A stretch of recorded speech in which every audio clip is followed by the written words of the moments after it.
दोस्तों नमस्कार। हमारे प्रधानमंत्री नरेंद्र मोदी जी अभी फ्रांस के दौरे पर हैं और वो फ्रांस में होने वाले एआई समिट। एआई मतलब आर्टिफिशियल इंटेलिजेंसी, जो पूरी दुनिया में आज सबसे ज़्यादा चर्चा में है, उसको लेके समिट हो रहा है, एक सम्मेलन हो रहा है।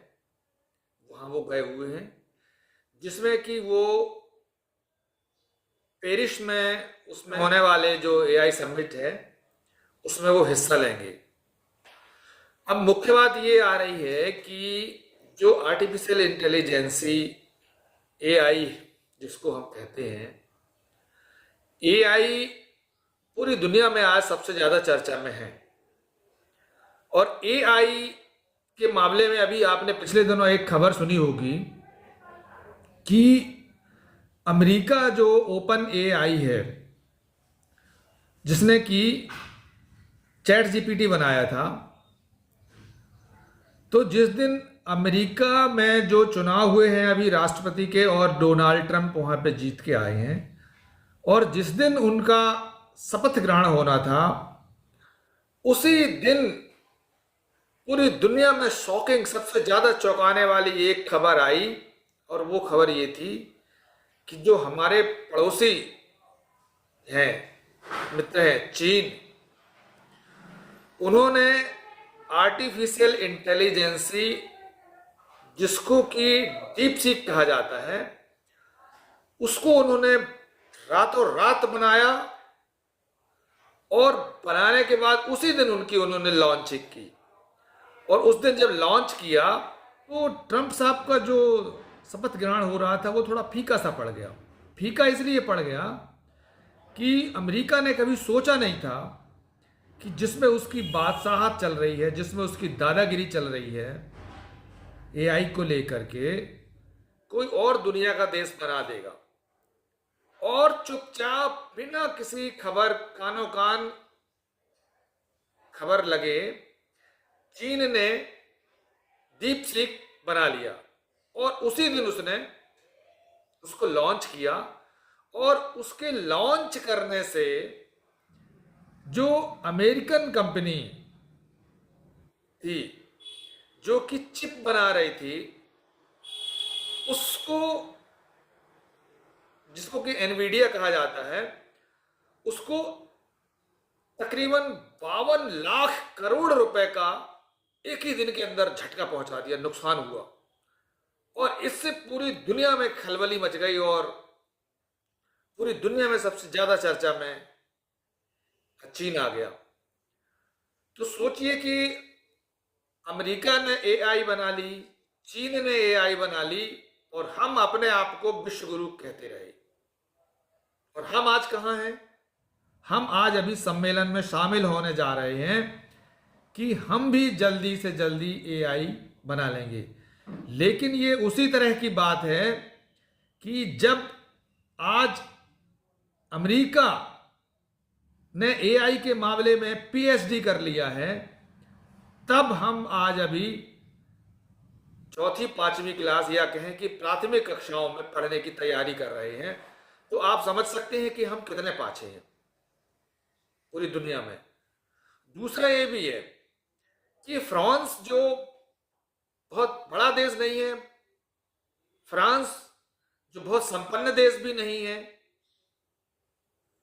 हम वहां जाके, ये हमारी मेरे ख्याल से पांचवी छठवीं बार विजिट है, वहां जाके हम उसको विश्वास में लेने की बात कर रहे हैं। और हमारे प्रधानमंत्री जी ने कहा है अभी कि फ्रांस आए, और हमारे देश में उसके लिए खुली छूट है कि वो आए और यहाँ पर हमारे साथ मिलके एआई के मामले में काम करे। तो आप समझ सकते हो कि आप सोचो कि हमको कहाँ ले जाया जा रहा है। तो आप समझ सकते हो कि हमारे हमारे साथ किस तरह की का झूठ बोला जा रहा है। हमारी जो नई पीढ़ी जो इतनी इंटेलिजेंट है, जो दुनिया भर में जाके काम कर रही है, अगर उसको भारत में इस तरह का माहौल मिले, भारत में इस तरह का सहयोग मिले, तो निश्चित तौर से हम भी वो काम कर सकते थे, कमाल कर सकते थे, जैसा कि हमने अंतरिक्ष विज्ञान के क्षेत्र में काम किया था। कि हमने अमेरिका के नासा को चुनौती दे दी और हमारे इसरो ने वो शानदार काम किया जिसकी आज पूरी दुनिया में तारीफ हो रही है। इसके लिए काम करना पड़ता है। सिर्फ ये कहने से कि हम विश्व गुरु हो गए, ऐसे काम नहीं चलेगा। हम हर चीज, हम सोच लो आज हम राइफल नहीं बना पा रहे हैं, छोटी छोटी सी चीजें हम लोग विदेश पर निर्भर हैं। हम दूसरे का मुंह देखते रहते हैं। हमने फ्रांस से राफेल खरीदे, हम कहीं से ड्रोन खरीद रहे हैं और हम अपने आप को विश्व गुरु कह रहे हैं। तो अब आप समझ सकते हो कि ये हम किसी और को धोखा नहीं दे रहे हैं, हम खुद अपने आप को धोखा दे रहे हैं। हमने अपनी पूरी नई पीढ़ी को इस तरह से धर्म और कर्म कांडों की तरफ ढकेल दिया है कि हमारी नई पीढ़ी भी साइंस एंड टेक्नोलॉजी में आगे बढ़ने की बजाय गाय, गोबर, मूत्र, धर्म, हिंदुत्व, मंदिर, मस्जिद, किसी मस्जिद के नीचे मंदिर तलाशना, इन सब में लग चुके हैं। और हमारे प्रधानमंत्री जी जो बात करते हैं, हमारे यहाँ की जो पहले नीति थी वो नीति थी मेड इन इंडिया की। मेड इन इंडिया का मतलब है कि हम अपने जरूरत की चीजें ज्यादा से ज्यादा हम आत्मनिर्भर बनेंगे, खुद बनाएंगे और उसमें हम लिखेंगे कि मेड इन इंडिया, ये भारत की बनी हुई चीजें। उसको धता बताते हुए हमारे देश ने, हमारे प्रधानमंत्री जी ने जैसे ही सत्ता संभाली, उन्होंने मेड इन इंडिया को एक तरफ रखा और मेक इन इंडिया का नारा दिया। मेक इन इंडिया का मतलब है कि हम चीजों को यहां पे उत्पादन नहीं करेंगे, हम यहां पे चीजों को असेंबल करेंगे, यहां बनाएंगे।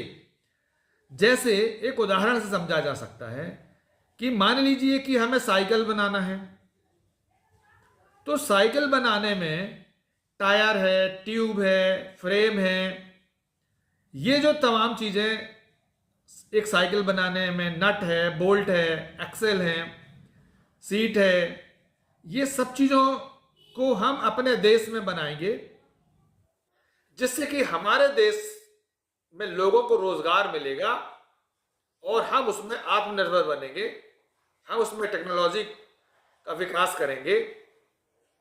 लेकिन जब हमने मेक इन इंडिया का नारा दिया तो इसका मतलब यह हुआ कि हम चीन से टायर खरीदेंगे, हम जापान से फ्रेम खरीदेंगे, हम फ्रांस से नट बोल्ट खरीदेंगे और हम अपने देश में ला करके उसको सिर्फ पेंच पाना लगा करके, स्क्रू ड्राइवर लगा करके उसको खड़े कर लेंगे। ये है मेक इन इंडिया। अब दोनों में फर्क ये है कि जब मेड इन इंडिया आप करते हैं तब लोगों को रोजगार मिलता है, क्योंकि हम अपना पैसा किसी दूसरे देश को नहीं भेज रहे हैं, हम अपने पैसा अपने ही देश में इन्वेस्ट कर रहे हैं, लोगों को उस लायक बना रहे हैं, हम अपने इंस्टीट्यूशन खड़ा कर रहे हैं जिससे कि आने वाली पीढ़ी हमेशा हमेशा के लिए उसमें आत्मनिर्भर बन जाएगी। ये हमारी नीति थी।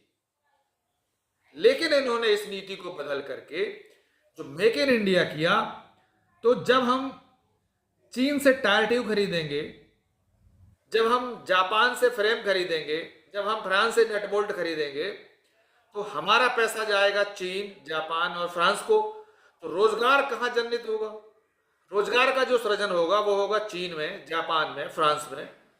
भारत में रोजगार का सृजन नहीं होगा।